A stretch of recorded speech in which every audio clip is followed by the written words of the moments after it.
Bon matin à tous.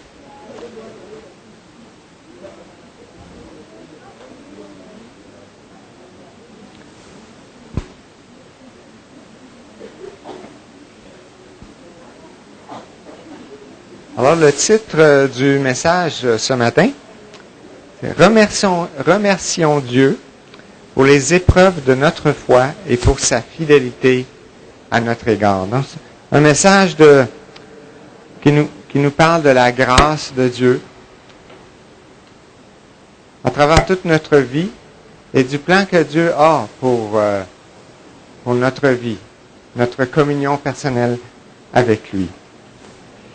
Lisons 1 Pierre 1, 3 à 13. On va commencer avec ce passage de l'épître de Pierre.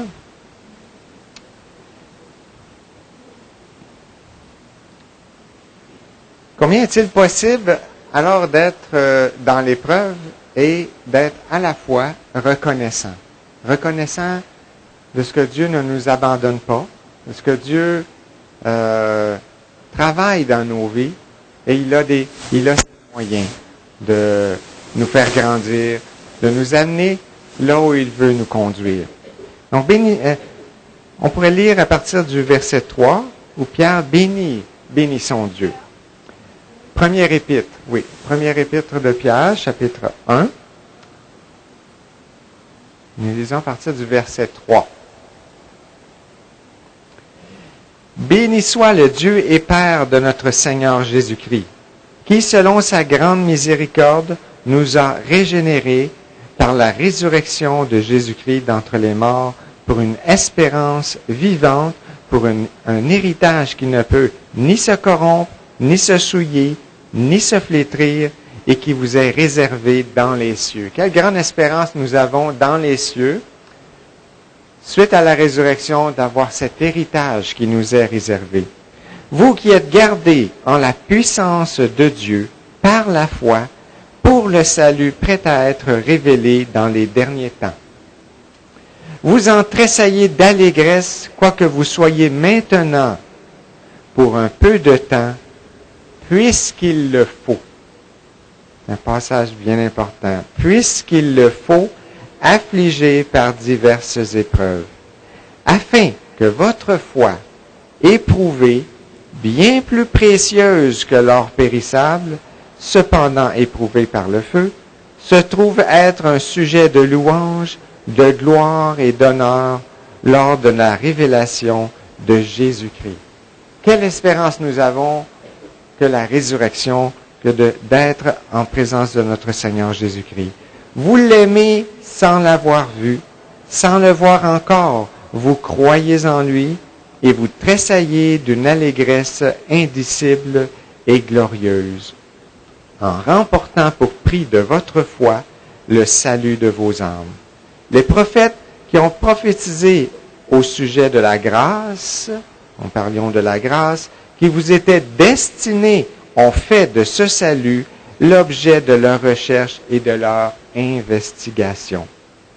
Ils se sont appliqués à découvrir à quelle époque et à quelles circonstances se rapportaient les indications de l'Esprit de Christ qui était en eux et qui d'avance attestait les souffrances de Christ et la gloire qui s'ensuivrait. Il leur fut révélé que ce n'était pas pour eux-mêmes, mais pour vous, qu'ils étaient ministres de ces choses. Maintenant, elles vous ont été annoncées par ceux qui vous ont prêché l'Évangile, par le Saint-Esprit, envoyé du ciel, et les anges désirent y plonger leur regard. Et le dernier verset, c'est pourquoi affermissez votre pensée, soyez sobre et ayez une parfaite espérance en la grâce qui vous sera apportée lors de la révélation de Jésus-Christ. Amen. N'est-ce pas des paroles glorieuses, des paroles auxquelles nous tressaillons d'allégresse à la pensée de un jour nous allons à la rencontre de notre Seigneur Jésus-Christ. Et puis aujourd'hui, malgré parfois les épreuves, malgré parfois les difficultés, nous savons qu'elles ont un but, qu'elles ont un sens et que Dieu est au contrôle. J'ai rencontré un jour une patiente que j'ai pu m'entretenir avec elle pendant quelques minutes, une quinzaine de minutes. À son visage, je pouvais discerner que cette femme était en paix. Et jamais elle n'a laissé sentir que sa maladie était une épreuve difficile. On pouvait le voir tout de même, mais la paix, la joie qui se dégageait de sa personne ne laissait pas sous-entendre que cette dame était à l'article de la mort. Je croyais que cette dame n'était là que pour 1 ou 2 jours. Le lendemain, j'ai été appelé pour passer du temps avec ceux qui lui étaient proches et prier avec eux car je venais d'apprendre son décès. Vous savez, il y a de ces personnes qui souffrent et que personne ne sait, sinon Dieu. Ce sera dans leur temps de prière et d'intimité avec leur Dieu qu'ils exposeront leur souffrance et leur prière. L'épreuve de leur foi les conduit à s'approcher davantage de leur Dieu et à placer en lui toute leur foi. Cette épreuve sera pour eux une occasion de croissance. Ce sera une occasion d'approfondir leur relation avec leur Seigneur, une occasion d'intimité, plus proche, plus vraie. Un bel exemple de foi qui me touche dans les Écritures sera celle d'Anne, l'une des 2 femmes d'Elkana. Donc on pourrait tourner dans 1 Samuel, le chapitre 1.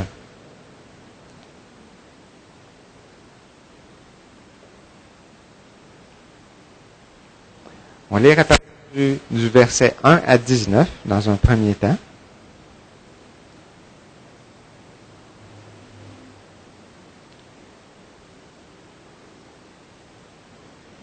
Il y avait un homme de Ramathaïm Tsophim, de la montagne d'Éphraïm, nommé Elkana, fils de Jéroham, fils d'Éliou, fils de Tohu, fils de Tsouf, Éphratien. Il avait 2 femmes. Le nom de l'une était Anne et le nom de la deuxième, Pénina. Pénina avait des enfants, mais Anne n'avait point d'enfants. Chaque année, cet homme montait de sa ville à Silo pour se prosterner devant l'Éternel des armées et pour lui offrir des sacrifices. Là se trouvaient les 2 fils d'Élie, Ophni et Phinehas, sacrificateurs de l'Éternel. Le jour où Elkana offrait son sacrifice, il donnait des parts à sa femme Pénina, ainsi qu'à tous ses fils et à toutes ses filles. Mais il donnait à Anne une part double, car il aimait Anne, que l'Éternel avait rendue stérile. Sa rivale ne cessait pas de lui causer du chagrin, pour qu'elle se révolte parce que l'Éternel l'avait rendue stérile. Toutes les années, il en était ainsi. Chaque fois qu'Anne montait à la maison de l'Éternel, Pénina lui causait du chagrin de la même manière, alors qu'elle pleurait et ne mangeait pas. Elkana, son mari, lui dit, « Anne, pourquoi pleures-tu et ne manges-tu pas? Pourquoi ton cœur est-il attristé? Est-ce que je ne vaux pas pour toi mieux que 10 fils? » Anne se leva, après que l'on eut mangé et bu à Silo. Le sacrificateur Élie était assis sur un siège près du montant de la porte du temple de l'Éternel. Et l'amertume dans l'âme, elle pria l'Éternel et pleura beaucoup. Elle fit un vœu et dit, « Éternel des armées, si ton regard s'arrête sur l'humiliation de ta servante, si tu te souviens de moi et n'oublies pas ta servante, et si tu donnes un garçon à ta servante, je le donnerai à l'Éternel pour tous les jours de sa vie, et le rasoir ne passera pas sur sa tête. » Comme elle multipliait ses prières devant l'Éternel, Élie observa sa bouche. Anne parlait dans son cœur, seules ses lèvres remuaient. Mais l'on n'entendait pas sa voix. Élie pensa qu'elle était ivre. Il lui dit, « Jusqu'à quand seras-tu dans l'ivresse? Fais passer ton vin. » Anne répondit, « Non, mon Seigneur, je suis une femme à l'esprit affligé, et je n'ai pas bu du vin, ni liqueur forte. mais j'épanchais mon âme devant l'Éternel. Ne prends pas ta servante pour une femme de rien, car c'est l'excès de ma douleur et de mon chagrin qui m'a fait parler jusqu'à présent. Élie reprit la parole et dit, va en paix, et que le Dieu d'Israël te donne ce que tu lui as demandé. Elle dit, que ta servante obtienne ta faveur. Et cette femme poursuivit sa route. Elle mangea, et son visage ne fut plus le même. Elle se leva de bon matin, et après s'être prosternée devant l'Éternel, s'en retournèrent et revinrent dans leur maison à Rama. Elkana connut sa femme Anne, et l'Éternel se souvient d'elle. Prenez note ici que ce livre historique, le livre de Samuel, c'est le premier chapitre, débute par le récit de vie d'une femme. C'est un livre qui se veut un récit historique d'Israël, mais il débute par le récit d'une femme. Élie, ses fils et la condition spirituelle d'Israël ne seront pas mentionnés avant le 3e chapitre de ce livre. Nous voyons Anne, son mari, sa rivale et son Dieu. Ces 2 chapitres donnent le ton pour tout le texte qui va suivre.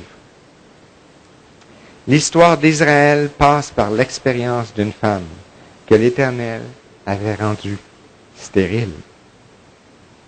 Remarquez ici que souvent on est un peu timide de reconnaître que les épreuves nous viennent de l'Éternel. On va souvent mettre ça sur le dos de Satan, des circonstances, du hasard. Mais on est timide de dire, c'est Dieu qui m'a envoyé cette épreuve. C'est Dieu qui me fait vivre ce malheur.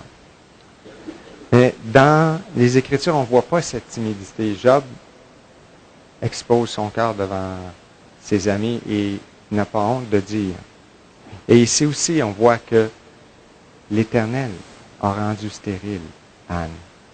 Et que dans cette expérience, il est souvent facile de tomber dans l'amertume, de se révolter, ou tout simplement de nier que c'est Dieu qui fait ces choses.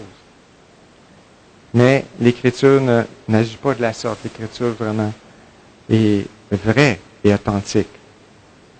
Et puis, aussi terrible que ça pouvait être pour Anne, c'était tout de même l'Éternel qui l'avait rendue stérile. Nous ne connaissons pas l'étendue du plan de Dieu, ou peu de son étendue, pour nos vies, pour celle de notre famille, pour celle de l'Église, et pour celle de notre société et du monde entier.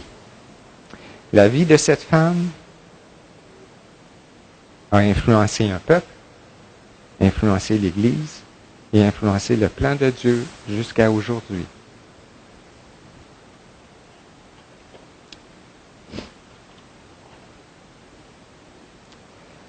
Les pensées de Dieu sont si nombreuses. Comment pourrions-nous en saisir la portée? Dieu nous a révélé par sa parole ce qui est nécessaire à notre foi. Pour le reste, il nous est demandé de s'en remettre à lui, de ne jamais oublier sa bonté, sa bienveillance et sa compassion. Mais l'expérience de l'épreuve nous fait souffrir, oui, certainement.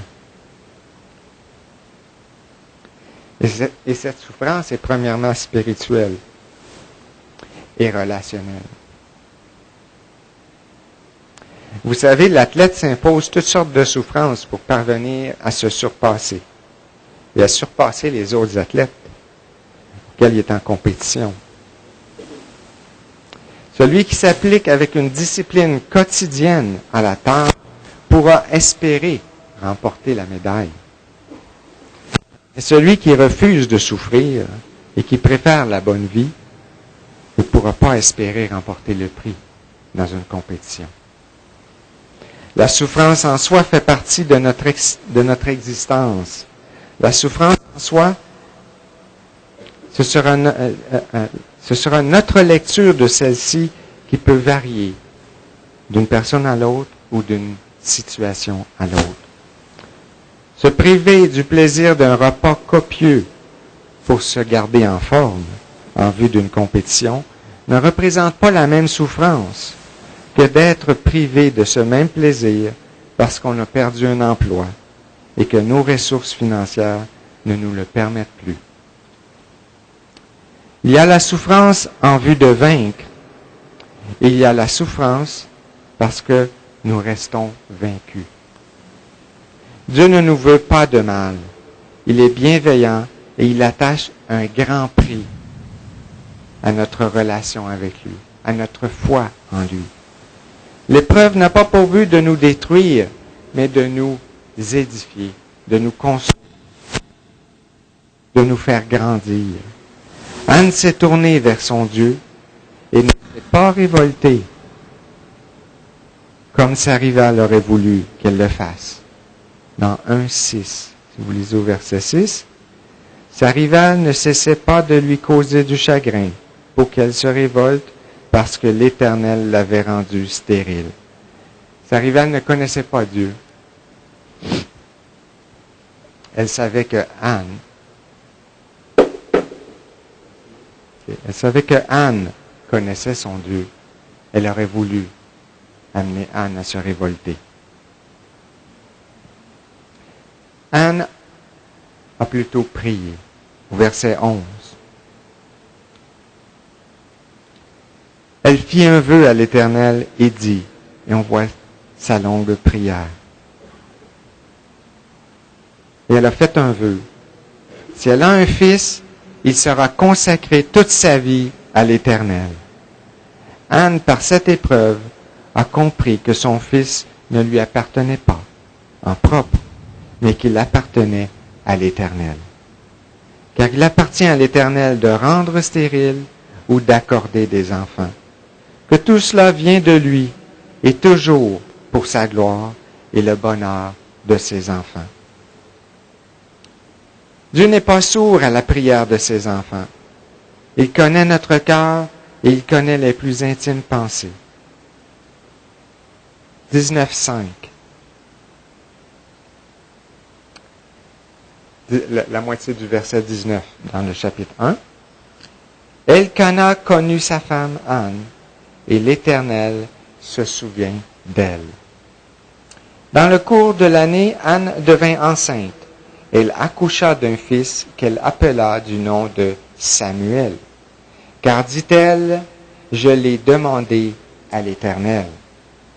Le mari Elkana monta ensuite avec toute sa famille pour offrir à l'Éternel le sacrifice annuel et pour accomplir son vœu. Mais Anne ne monta pas, car elle dit à son mari, « Lorsque le garçon sera sevré, je le mènerai afin qu'il soit présenté devant l'Éternel et qu'il reste là pour toujours. » Elkana, son mari, lui dit, « Fais ce qui te semblera bon. Reste ici jusqu'à ce que tu l'aies sevré. Que l'Éternel accomplisse seulement sa parole. » Et la femme resta. Elle allaita son fils jusqu'à ce qu'elle le sevré. Quand elle le sevré, elle le fit monter avec elle et prit 3 taureaux, 1 épha de farine et 1 outre de vin. Elle le mena dans la maison de l'Éternel à Silo. Le garçon était encore tout jeune. Ils égorgèrent le taureau et conduisirent le garçon à Élie. Anne dit, « Pardon, mon Seigneur, aussi vrai que tu es vivant, je suis cette femme qui se trouvait placée ici près de toi pour prier l'Éternel. Et c'est en vue de ce garçon que je priais, et l'Éternel m'a donné ce que je lui demandais. Aussi, moi, je veux le prêter à l'Éternel. Il sera toute sa vie prêté à l'Éternel, et il se prosternera là devant l'Éternel. » Vous savez, il y a eu plusieurs personnages dans l'histoire. Joseph, Moïse, Samuel et Salomon. qui ont tous vécu d'une manière ou d'une autre l'expérience du foyer nourricier. Cette expérience sera à la fois une épreuve pour Anne et aussi pour Samuel. Anne est demeurée fidèle à sa promesse de donner l'enfant à l'Éternel pour toute sa vie. Et pour Samuel, de savoir qu'il n'était pas fils légitime d'Élie, lui enlevait tout droit d'équité en rapport avec Ophni et Phinéas, qui eux étaient sacrificateurs de l'Éternel. Remarquez que cette famille n'était pas un modèle à suivre non plus. Et certainement pouvait être une mauvaise influence pour le jeune Samuel. Nous sommes toujours responsables de notre réponse aux mauvaises influences qui nous entourent. Et Anne n'a pas voulu se révolter comme sa rivale le voulait. Et Samuel pouvait faire face à la tentation et rester fidèle à son Dieu, ou au Dieu de sa mère, jusqu'au jour où Dieu lui-même se révélerait à lui. En ce jour, l'Éternel est devenu son Dieu, qu'il a appris à connaître personnellement. Vous pouvez tourner au chapitre 3 de 1 Samuel, chapitre 4 à 14. On va voir l'expérience que Samuel fait la première fois que Dieu s'approche de lui. Alors l'Éternel appela Samuel. Il répondit. En fait, c'était une nuit. Samuel avait l'habitude de dormir dans le temple. En passant, c'est pas le temple de Salomon. C'est un temple qui avait été construit avant la période des rois. Et Élie était à ce moment-là le sacrificateur, le souverain sacrificateur. Donc, on n'a pas idée de ce temple, mais on sait qu'il y avait un temple. Et à ce moment-là, Samuel dormait dans le temple durant la nuit. Et puis, durant une de ces nuits, l'Éternel s'est approché et il a appelé Samuel.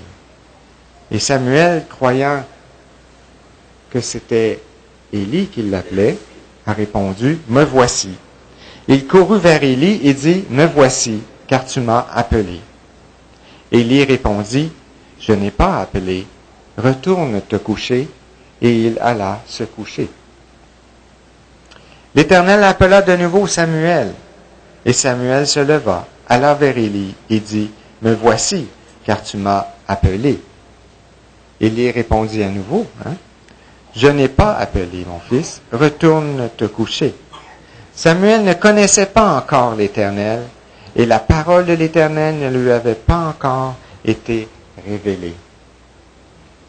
L'Éternel appela de nouveau Samuel pour la troisième fois. Celui-ci se leva, alla vers Élie et dit, « Me voici, car tu m'as appelé. » Vous voyez combien Samuel il est quand même tenace. Ça fait 3 fois que Élie me dit qu'il ne m'a pas appelé et il retourne encore voir Élie parce que quelqu'un l'a appelé. Élie comprit que c'était l'Éternel qui appelait le garçon. Élie dit à Samuel, « Va, couche-toi, et si l'on t'appelle, tu diras, « Parle, Éternel, car ton serviteur écoute. » Et Samuel alla se coucher à sa place. L'Éternel vint et se présenta, et il appela comme à chaque fois, « Samuel, Samuel. » Et Samuel répondit, « Parle, car ton serviteur écoute. » Alors l'Éternel dit à Samuel, « Voici que moi, je vais faire en Israël une chose qui fera que les 2 oreilles de quiconque l'entendra en tinteront. En ce jour, j'accomplirai sur Élie et tout ce que j'ai dit contre sa maison, je commencerai et j'achèverai. Je lui ai déclaré que je veux moi-même condamner sa maison à perpétuité, à cause de la faute qu'il connaît et par laquelle ses fils se sont rendus méprisables sans qu'il les ait réprimés. C'est pourquoi je jure à la maison d'Élie que jamais la faute de la maison d'Élie ne sera expiée, ni par des sacrifices, ni par des offrandes. » Vous pouvez vous imaginer Samuel qui, c'est la première fois qu'il entend la parole de Dieu, Et c'est ce qu'il a entendu. Et Élie, un peu plus loin, lui demande un compte-rendu de cela. Et lui dit de ne pas omettre aucune des paroles de l'Éternel. Et Samuel a été fidèle et lui a exposé chacune des paroles que l'Éternel lui avait adressées. Lisons au chapitre 2, versets 1 à 11. Nous revenons à Anne maintenant. La réponse de Anne lorsque l'Éternel a répondu à sa prière. Anne, suite à l'épreuve, en est sortie fortifiée dans sa foi, cette foi qui s'exprime par un cantique. Lisons-le, à partir du verset 1 jusqu'au verset 11. Anne pria et dit, « Mon cœur exulte en l'Éternel, ma force s'est élevée par l'Éternel. Ma bouche s'est ouverte contre mes ennemis, car je me réjouis de ton salut. Nul n'est saint comme l'Éternel, il n'y a point d'autre que toi. Il n'y a point de rocher comme notre Dieu. Ne multipliez pas vos paroles sans cesse plus arrogantes. Que l'audace ne sorte pas de votre bouche, car l'Éternel est un Dieu qui connaît tout, particulièrement nos cœurs. Et par lui sont pesés tous les agissements. L'arc des héros est brisé, et ceux qui trébuchaient ont la vaillance pour ceinture. Ceux qui étaient rassasiés cherchent un gagne-pain, mais ceux qui étaient affamés ont du répit. Même la femme stérile enfante 7 fois, mais celle qui avait beaucoup de fils est stérile, est flétrie, L'Éternel fait mourir et il fait vivre. Il fait descendre au séjour des morts et il en fait remonter. L'Éternel appauvrit et il enrichit. Il abaisse et il élève. De la poussière, il redresse l'indigent. Du fumier, il relève le pauvre.